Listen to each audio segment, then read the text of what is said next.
ಆತ್ಮೀಯ ಬಂಧು ಮಿತ್ರರಲ್ಲಿ ವಿನಮ್ರವಾಗಿ ನಾನು ವಿನಂತಿಯನ್ನು ಮಾಡ್ಕೊತೀನಿ. ನಾಳೆ ಬುಧವಾರ 11ನೇ ತಾರೀಕು ನಮ್ಮ ಶಿಕಾರಿಪುರ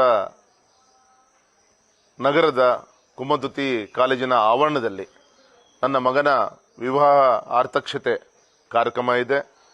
ದಯಮಾಡಿ ತಾವೆಲ್ಲರೂ ಕೂಡ ಬರಬೇಕು.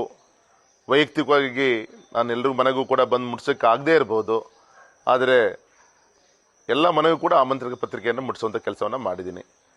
ದಯಮಾಡಿ ತಾವೆಲ್ಲರೂ ಕೂಡ, ವಿಶೇಷವಾಗಿ ಪೂಜ್ಯ ತಂದೆಯವ್ರನ್ನ ರಾಜ್ಯದ ಮುಖ್ಯಮಂತ್ರಿಗಳನ್ನು ಮಾಡಿದಂಥ ರಾಜ್ಯದ ಜನತೆಗಿರ್ಬೋದು, ನನ್ನನ್ನು ಒಬ್ಬ ಸಂಸತ್ ಸದಸ್ಯನಾಗಿ ಸೇವೆ ಸಲ್ಲಿಸುವಂಥ ಅವಕಾಶ ಮಾಡಿಕೊಟ್ಟಂಥ ಶಿವಮೊಗ್ಗ ಕ್ಷೇತ್ರದ ಎಲ್ಲ ಆತ್ಮೀಯ ಬಂಧು ಮಿತ್ರರಲ್ಲಿರ್ಬೋದು, ನನ್ನ ಸೋದರ ವಿಜೇಂದ್ರ ಅವರು ಶಾಸಕರಾಗಿ ರಾಜ್ಯಾಧ್ಯಕ್ಷರಾಗಿ ಸೇವೆ ಸಲ್ಲಿಸುವಂಥ ಅವಕಾಶ ಮಾಡಿಕೊಟ್ಟ ನಮ್ಮ ಶಿಕಾರಿಪುರ ತಾಲೂಕಿನ ಬಂಧು ಮಿತ್ರರಲ್ಲಿರ್ಬೋದು, ತಾವೆಲ್ಲರೂ ಕೂಡ ಕುಟುಂಬ ಸಮೇತವಾಗಿ ಬೆಳಗ್ಗೆ 11 ಗಂಟೆ